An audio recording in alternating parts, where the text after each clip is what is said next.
That summer I stayed with a forester. His hut was large and spacious. It was right in the woods, in a clearing, and a narrow brook ran through a wooden fence, gurgling over the stones. The forester himself, John Smith, was a hunter. In his spare time, he would take his dog and gun and go into the woods. His dog was a big, reddish-brown dog with a dark, almost black back. His name was Ranger. There wasn't a better hound in the whole county than Ranger, and if he picked up the trail of a fox, no matter what tricks it used, it could not escape Ranger. John Smith hunted with Ranger in the late fall and winter. In spring and summer, Ranger stayed more at home, because it was forbidden to hunt foxes at that time, and John put him on a chain. He'd get into trouble, said the forester. Ranger didn't like being on the chain. As soon as he was let down, he tried to sneak away, and if he was called, he pretended not to hear.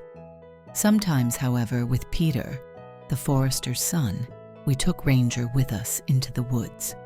But this happened only on those rare days when his master went to town. But how happy Ranger was on those walks.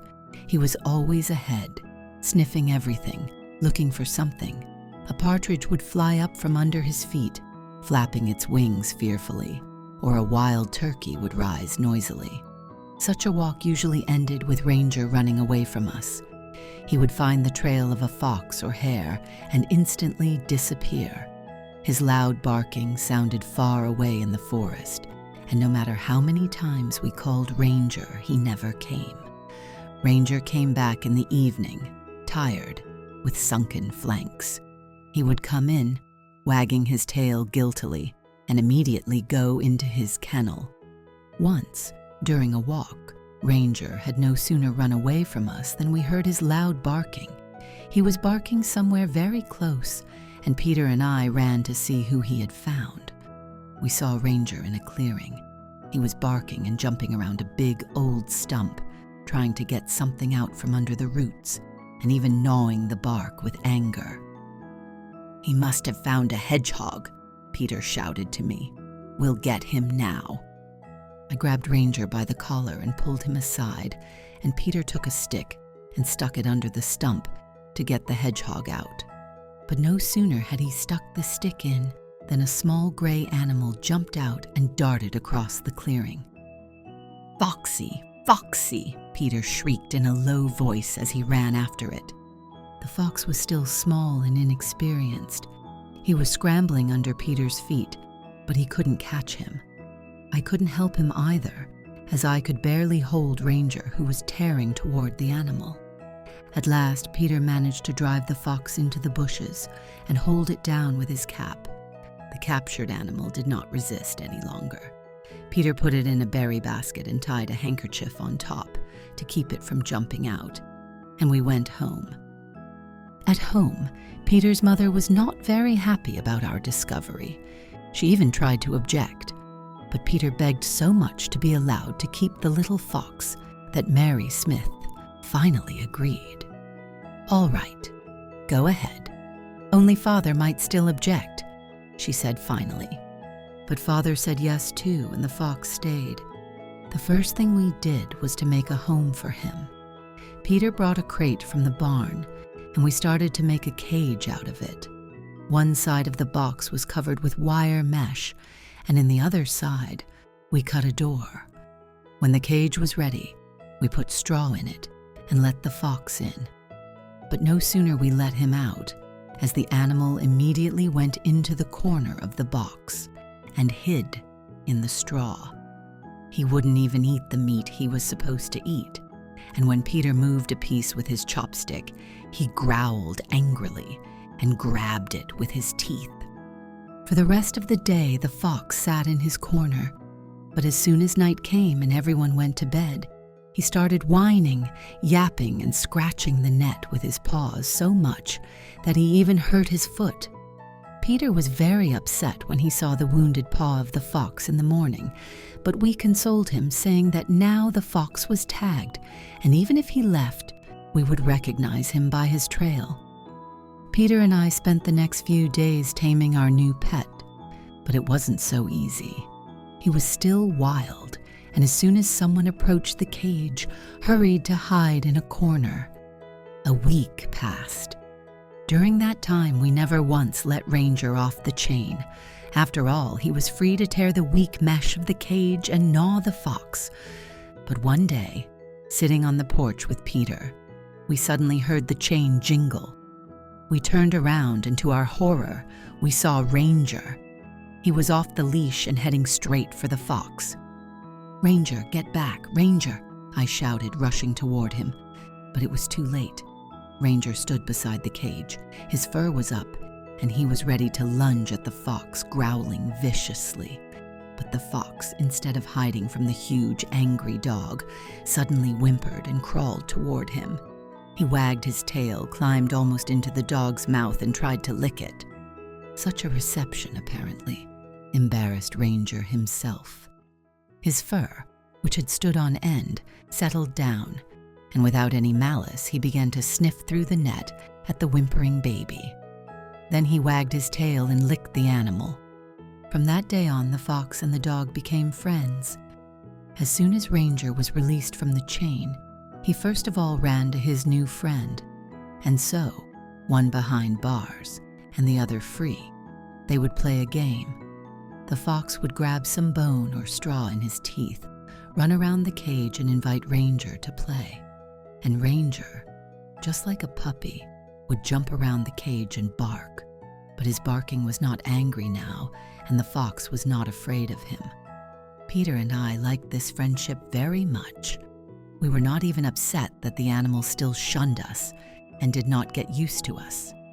However, we didn't try to tame him anymore because we decided to let him out when he grew up. The summer passed imperceptibly. During this time, our pet has grown and changed a lot. His muzzle sharpened, his tail lengthened, and his fur became bright red, just like an adult fox.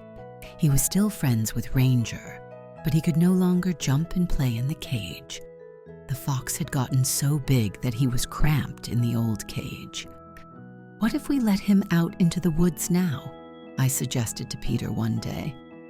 "He's grown up now and would probably be able to find food for himself." Peter agreed right away. He felt sorry that the fox was so cramped. We let Ranger in for one last visit, then we put the dog on a chain and took the cage with the fox cub outside the farmstead, closer to the forest. They put it there on the ground, opened the door, and went aside. When the fox saw the open door, he came to the very threshold. We thought he would jump out and run, but the fox only stuck his head out and started looking around. Then he stepped cautiously on the grass, looked around again, and suddenly he galloped towards the forest. We saw him flicker twice among the trees and then disappear. We even felt sorry that the fox was gone. We looked for a long time in the direction where he had disappeared, and then Peter sighed sadly and passing Ranger said, "Well, there goes your friend into the woods." I don't know if Ranger was bored without his friend, or if we thought he was, but both that day and the next day, he lay down and ate badly most of the time. We were bored without our foxy friend too. Peter and I even went into the woods on purpose to see if he would show up by chance, but no matter how many times we went, no matter how many times we looked, we never saw the fox. The fall passed and winter came. During this time, John Smith went hunting with Ranger many times. He never returned home empty-handed. He had killed hares hanging from his belt, or a bright red fox hanging from his shoulder. When he saw a dead fox, Peter would rush to it to look at its paw. He was afraid that the fox had been killed. "Daddy," he asked his father every time, "what if Ranger meets our little fox? Will he touch him or not? After all, they were friends." "They weren't friends about anything," answered the forester. "How can a dog be friends with a wild animal?" While she was living in the house, she was like her own.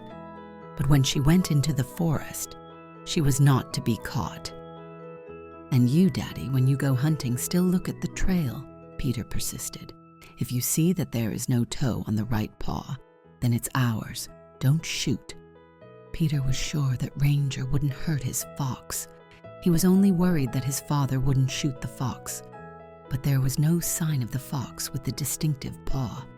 Obviously, it had gone somewhere far away, into another forest, and Peter calmed down.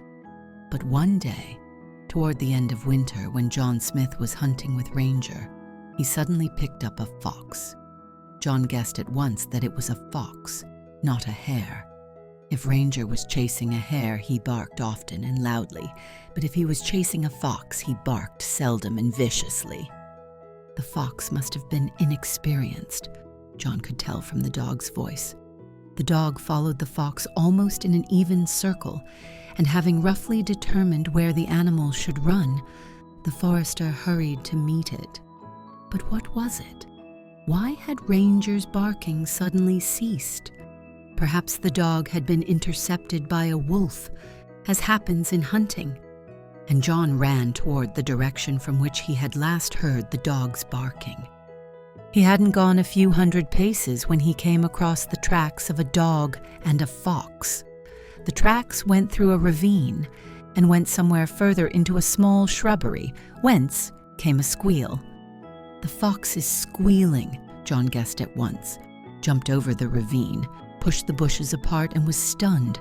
Ranger was standing in a small forest clearing, and in front of him, squealing and wagging his tail, the fox was crawling and trying to lick the dog in the face. John even thought he was imagining it, but no, it was a real fox, and he slowly raised his gun. The fox became alert. Obviously, it smelled a man. It stopped caressing the dog and slowly, somehow hesitantly, headed towards the forest. Ranger wagged his tail and ran beside her. Afraid of shooting the dog, John shouted to Ranger. Ranger stopped, and the fox, hearing the man's voice, leaped across the clearing. John was about to pull the trigger, but then, suddenly remembering something, he lowered the gun, went to the place where the fox had just stood, and looked at the tracks it had left. The mark of the right foreleg was not like the others. It was missing one toe, and it was clearly visible in the fresh, clean snow. John straightened up and beckoned to Ranger. Wagging his tail guiltily and with his head down, Ranger approached his master.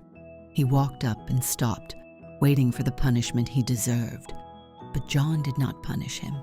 He stroked his head affectionately, whistled, and went home. This was the first time John Smith had ever come home without prey. Seeing his father with an empty bag, Peter was very surprised. But when John told him how Ranger had met a familiar fox, how he had chased it, and then recognized it and didn't touch it, Peter put his arms around Ranger's neck and stroked and caressed him for a long time. "You see, Dad, you were wrong," he said to his father. "So a dog and a wild beast can be friends too." And John Smith had to agree.